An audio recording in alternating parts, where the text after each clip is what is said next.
Welcome to Storytime with Miss Connie. I'm Miss Connie, and I'm here, and I'm hoping that you guys out there are all gathered around the TV because we have a very exciting show for you today. We're going to read some great books, and you'll notice that I'm dressed a little differently today because I have a special guest, and I didn't want to scare her because she's a very, very gentle, very special little girl.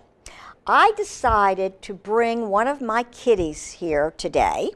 Yes, a kitty cat, a real live kitty cat. Now, I'm going to tell you the story about her. She is a little tiny 3-month-old kitty who was found in the woods. She was trapped and she was young, so what I do is when that happens, because I go out and I do trapping of some kitties, and if they're young enough, I take them and I bring them into my nursery, my isolation part, and I work on socializing them, making them calm and loving and ready to get adopted, and then hopefully put them out in the big nursery and they get adopted.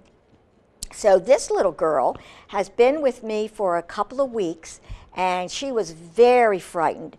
And when you talk about, some people call them feral cats, some people call them community cats, but they're cats that are very, very, very afraid of human beings. They're not used to humans, and they're very, very scared of them. So when they come in, they can be very angry and scared, and they show that anger by hissing and what people call spitting, and they'll scratch you and they'll bite and they'll just try to get away from you because they think you're going to hurt them. So what I do is I work with them every day, and it's a very slow process. But what I did today, I was working with her, and I said, I think I might bring you with me today because I bet you everybody would like to see her. So what I do is when I have them when I bring them anywhere, I have them in a little carrier, and I cover them up with a blanket, and the blanket calms them down. So we're going to see how she does. What I'm going to do is I'm going to take her out, and I'm going to wrap her in a little cloth, in a little towel, baby blanket, because that way she feels very comfortable. Hey, baby, her name is Daisy. Daisy, can you come out? Yes. Okay, now give me a minute. Let's see if we can get her out, and she might hiss. There we go. Come on, baby. There we go. There we go. Yeah, see, she's hissing a little bit, and what I'm going to do is I'm going to scruff her, and I'm going to put her on my lap, and I'm just going to wrap her up like this, keep a scruff on her little neck, and that doesn't hurt them because that's the way mommies handle them. And so I'm going to wrap her up like a baby. And this way she feels very secure. And then I'm going to lift her up like this. And here she is. Yes, sweetheart.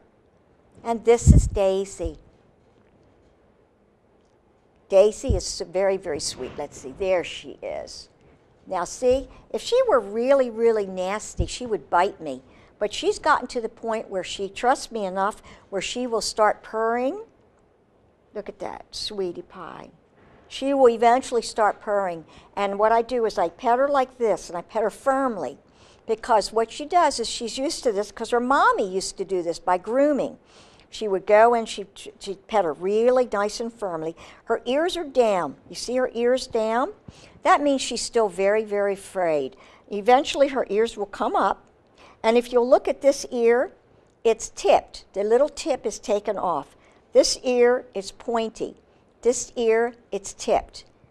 And what they do is when they go in, she's been spayed, and when they go in and they spay her, if she's feral, they take the left ear and they tip it. And that's because if they're let back out, then if somebody picks her up, traps her, they know that she's been spayed, neutered, and she is a cat that has feral, not used to humans. She will eventually be very, very good with humans because I'm working with her every day. Right, baby? See, she says, where am I? Where am I? He says, look at the camera. So she's going to help me read some books today. And if she gets tired, I'll put her back in her little cage. But I'd like her to stay out because this is part of the socializing. Yeah, okay. So what we're going to do is we're actually going to read a book. Look, see? A book about friends. This is of Friends. Let's see, Friends. Let me see if I get this. Oh, yeah, she says, I want to see you. She should stay here pretty good because what I do is I actually sit and hold her. And that's all I do is hold her and I pet her. And then after I pet her and hold her for a while, I put her down and then I give her something to eat. That way, she knows that she's done very good and she gets something to eat. So she associates something good with eating, with love. See how good she is? She's not hissing or spitting, but she's going to hunker down there. She's not used to being out, but this is very good socializing. Okay, so let's read. Shall we, Daisy? Shall we read the book? Okay. This book is called Friends, and this is by Michael Foreman. Michael Foreman. Okay. This says, I'm lucky, and I'm going to be petting her while I do this because she's going to be purring eventually. Maybe I'll get her the microphone to hear that. I'm lucky. I'm a cat. I can wander wild and free, far and wide. Well, see, little Daisy did that, and what happens is sometimes they get very, very sick when they're outside all by themselves. They get nasty diseases or they get attacked by foxes or raccoons, so we want to keep them in the house. See, she's going to sleep already. Poor old Bubble. He's a fish stuck in his tank. There's the goldfish in his tank. He swims round and round, down to the bottom, up to the top. Then he swims round and round the other way. Then he just looks at me and sighs. He is my friend. He breaks my heart. See, there's the little fish. And there's the little kitty. How did you like that, Daisy? Daisy, you're so good. You're being a good kitty. You're going to get something special to eat when you're done. One day, when I was wandering wild and free, I had a thought. Ooh, wonder what that would be. See the kitty down there? He's having a thought. Wonder what that thought could be. The bucket gave me an idea. There's the bucket, and he's putting water in that bucket. Come on, Bubble, jump. Look at that. He's trying to get the goldfish to jump in the bucket of water. Well done. Oh, my goodness, the fish jumped. Holy mackerel. How you doing there, Daisy? Yeah, Daisy's still calm down. She's hunkered down. I took Bubble to the pond in the park. His eyes grew big and round. He sighed and marveled at the ducks and flying geese and a shadowy fish swimming among the water lilies. He sighed. See, if you'll notice, I'm rubbing her ear. That's because when you rub a kitty's ear, it calms them down. So a lot of times I'll rub their ears like that. That also calms them down. She's being very good. Okay. Oh, and there is the kitty, and there's the fishy. I think they're trying to maybe look at all the other fishy in the ponds. See that, Daisy? See the fish? See the other kitty? You've seen nothing yet, I said. Wow, he's seen nothing yet. And there he is up there, and oh my gosh, that's a big body of water there. Then I took him to the river. Oh my goodness, the river. His eyes grew even bigger. He had never seen so much water. Wow, I guess he hasn't seen so much water. That's amazing. Then we followed the river to the wide, wide sea. Oh, look at that. Daisy, do you see that wide, wide sea? Daisy said, leave me alone, I'm sleeping. We watched the waves rolling in from the horizon and the schools of fish swimming in the dark depths. Wow. Go on, Bubble, I said. Dive in. Be wild and free. Wow. He's telling the goldfish to jump into that water. Oh, my goodness. But he looked at me, and this time he didn't sigh. He shook his head and smiled, a bubbly smile. Let's go home, he said. There may be lots of other fish in the sea, but I might never find a friend like you. That's true. That kitty cat was truly his friend. And then they sat right there. Look at that. Got the deer and the rabbits, and there's a porcupine and the little fish with the froggies there. There's a bee, ladybug, there's butterflies. So now we wander wild and free, together to the pond, the river and the sea. Sometimes we wander the hills and woods above the city. And on wet days, we explore the great city itself. Oh my goodness, look at that. That's a big whale. And we got a rhinoceros, and we've got an elephant. Whoa, they're big and scary. My goodness, that would scare me. They're much bigger than them. Bubble and me have a world to see from here. Wow. Oh, look at that. That's a pet cat, and it's got ears and a whiskers on it to the rainbow's end. Oh, and that's a cat lady, and there's a fish, and there's fish there. I wonder where they are. They must be at a fish. Oh, and look at that. There's a kitty cat sitting right on the pharaoh's. That must be a pharaoh kitty. Oh, wow, that's cool. That's cool. That's very cool. So I think that's the end. The end. Look at that, the rainbow. The end. Isn't that cute? That's a very nice book. What do you think, Daisy? Was that a nice book? You're all hunkered down there. Are you purring yet? Let's see. She's not purring. Let me see if I can uncover her a little bit. There you go, Daisy. Let's pull you out. See, I'm going to scruff her again just to pull her out a little bit. There we go. Now you can, oh, look, see, she keeps going down. She keeps going down. Don't you want to see what's going on, Miss Daisy? See, her ears are still down. So she's in our isolation room, which means that's where I work with her every day. I go in there all during the day and pet her. And then when she comes to the front of the cage, then she will be ready to go into the big nursery to go and play with the, oh, look, her ears, oh, they're up. They're up. Daisy, your ears went up. Wonderful. That's a very good sign. Do you like it here? Yes. Are you purring yet?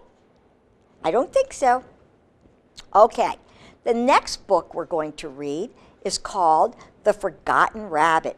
And the reason I want to read this one, yes, I know I love you too. Yes, I do. You're so pretty. You're a good girl. The reason I want to read this one is because Easter is coming. And bunnies, people tend to think bunnies make great Easter gifts and little chicks make great Easter gifts. But I am begging you, please don't do that, because what happens is the animal shelter after Easter gets all these bunnies in because people don't realize how difficult and how unique bunnies and chicks are. And they do grow up and they take special care. So I would like to make sure that if you would like a bunny, you research it. And if you would like to get more information on it, you can give me an email, send an email to me, and it's cause for paws 70@yahoo.com. And I'll be happy to send you all kinds of information on bunnies. Bunnies are wonderful little pets, but they should not be given as gifts, nor chicks, and definitely not for Easter. Never give a pet for a gift, because you need to make sure. Because when people come in, when they come in to adopt one of my kitties, they have to, if they say it's a gift, I say no, no, no, no gifts. The person who is adopting, who's going to be given this, can come in and pick out her own little kitty. Yes. How you doing there, Daisy? You doing okay? She's so sweet. Anyway, I want to read this book. This was given to me by Mark, and he's part of the Bowie studio, and I want to thank Mark very much for letting me use this book. It's by Nancy Furstinger and Nancy Lane. And it says a true success story. So this is very, very good. I wasn't always forgotten.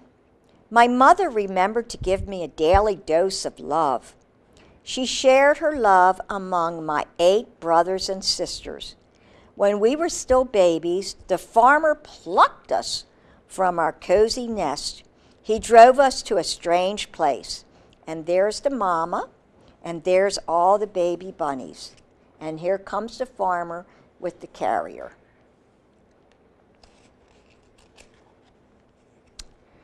All the children squealed and shrieked when they spotted us. I huddled together with my brothers and sisters. A family circled our cage. They poked their fingers through the wire to stroke my velvety ears. See little kids over there stroking the ears? Okay.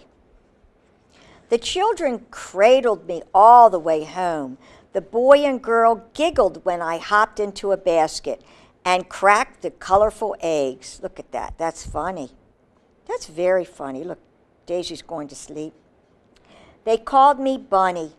At first, they petted and played with me. I jumped straight up and wiggled my ears, blinking with joy. Binking with joy. But as spring changed into summer, they left me in my cage longer and longer. Some days I never got out. See, there's the cage. The bunnies in there, and there they go out. When my cage started to smell, they put it in the backyard. I circled my cage while the children played, and the trees turned the color of cranberries. Do you think that's right? Do you think that little bunny is sad? They're not paying attention to that bunny.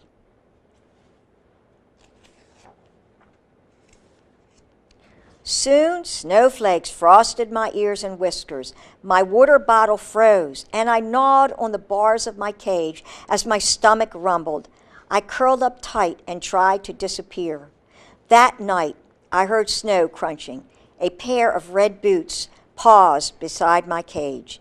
Then, gentle hands lifted me out. A girl wrapped me in a warm blanket.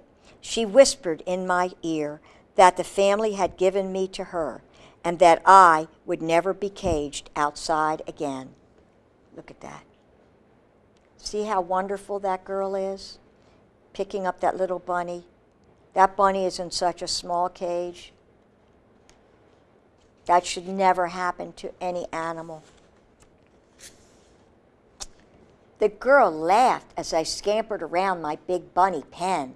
Look at that. Now see, that is a good bunny pen because he's got room to run and play. I periscoped on my back paws to watch while she tossed a sky-high salad.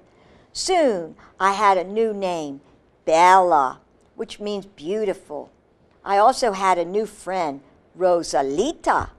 I stopped shaking and shivering when Rosalita stroked my fur. Look how happy that bunny is. And he's got great stuff. He's got the little hiding place. He's got the little play toys. He's got the hay. And he's got a nice water bottle. Daisy, where you going, sweetie? You're hiding your little face. It's okay. You're fine.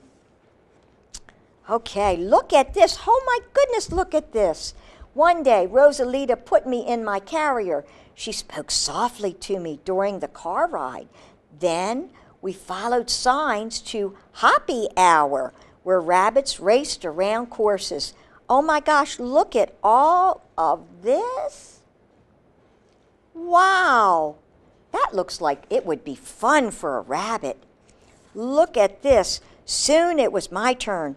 I zigzagged around poles. I zoomed through tunnels. Look at that. I zipped across the teeter-totter. I rocketed up and down a ramp. I torpedoed through the tire. I hopped over hurdles. That bunny was having so much fun. Bella was truly happy, wasn't she? Rosalita said I was a natural. I jumped far and high. I jumped for joy. Look at that. Isn't that wonderful? Oh my goodness. I landed on the pause table. The judge gave me a ruby ribbon that matched my eyes. Rosalita gave me a banana treat. I shimmied. No, wait a minute. I don't have my glasses on. I chinned Rosalita. Look at that. I wanted everyone to know she was mine. Rosalita was so wonderful. Rosalita promised to always remember me. She whispered in my ear what I am, that I am not, but that I am unforgotten. Now, this is interesting because here at the end of this book it says helping rabbits like Bella. And I want to read that because I think it's very important. Adopting a house rabbit. If you are searching for a rabbit to adopt and cherish, please visit your local animal shelter or rescue group. There you can find a bunny buddy, like Bella, who is waiting for a forever home. Your rabbit will likely have been spayed or neutered at the shelter, but if not, help stamp out the pet overpopulation problem by getting your female spayed or your male neutered. This simple, safe surgery will prevent your rabbit from becoming a parent and adding more rabbits who need homes to your community. And then it says why rabbits don't belong outside. That's interesting. Rabbits are the third most popular house pet, with more than 6 million pet rabbits living in the United States. However, don't be tempted to bring home an adorable Easter bunny without researching these sensitive creatures. Rabbits are neither cuddly nor low maintenance. Consider giving a child a stuffed or chocolate rabbit instead of a real one. If you live in a quiet household with older, gentle children and you're all done your homework, you'll discover that rabbits make wonderful indoor companions. House rabbits have an 8 to 12-year lifespan. Those unfortunately kept outdoors in a hutch often don't survive to celebrate their first birthday. Outdoor rabbits are more prisoner than pet. They endure extremes in weather, attacks from predators, loneliness, and stress. Bring your bunny inside and make him or her part of your family. Set up a puppy exercise pen, complete with a kitty litter box, an upside-down cardboard box with openings, food and water crocks, an assortment of toys, a bunny bed, and plenty of hay. Then watch your rabbit's personality blossom. There is a real Bella, a rabbit who is part of the author's family. That is so wonderful.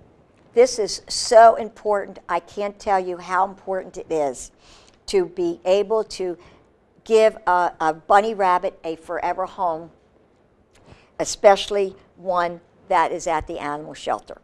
Right? Are you looking at me? Daisy's looking at me. Let me see if I can uncover her a little bit more. She looks like she's calming down a little bit. Her ears are up. Her ears are up. Look at that. Hi, sweetheart. Let's see if I can get her up a little bit. Here you go. I'm going to scruff her again. Again, it doesn't hurt. Here you go. There we go. I'm going to pull her out. And here she is. There she is. This is little. This is little. Yes, see, she's a little scared. There she is. This is my baby. This is my baby. This is my sweetheart. Would you believe she was wild at one time? She was so wild and scared. And she's becoming so wonderful. She's slowly, slowly turning. I'm going to wrap her again. And with ferals, it's very, very, very important that when I work with ferals, it takes a long time. It could take a couple of months. Some babies turn very quickly and some don't. She is doing so good, and I think this outing was very good for her. This is what we try to do. So if you're ever out there and you see the little kitten all by itself, we hope you will take the time to bring it in and give it some love. And if you want to learn more, I have adoption shows 2 times a month. You can contact me via my email, causeforpaws70@yahoo.com. Now, it's time, I think, to say goodbye already. Is that right, Daisy? You aren't purring, are you? No, she's not. Okay. So Daisy and I, yes, Daisy, you're fine. You're fine, it's okay. She's still a little scared. Wrap her up a little bit. That makes her feel comfy. I've got to put my special glasses on, my magic glasses, so that we can see all those wonderful people out there. Here you go. Let's both say hi to everybody. There we go. Here we go. All right, ready? Okay, there's JC. Oh, I see JC. Do we say JC? I see Darnell, and I see Felicia. Felicia, you do good. Oh, Felicia, I love your kitty. And you take good care of your kitty. That's very good. Kara's doing a very good job. Liam, you're doing great. You did good on your homework today. That's very good. Peter and Rihanna and Venia. Oh, you did so good. Melanie and Heather. You guys, I love every one of you. You guys are so good, and you're taking such good care of your doggies and your kitties and your bunnies. And I hope everybody has a wonderful, wonderful, wonderful day. And please, spay or neuter your kitties and doggies and bunnies, because you know what? We need to prevent more homeless animals, because they are a cause for paws. Right, Daisy? We need to. And if anybody's interested in Daisy, please contact me, because Daisy's so sweet. I love her. She's sweet. Bye-bye, guys. See you next time. Bye-bye. You're my good girl.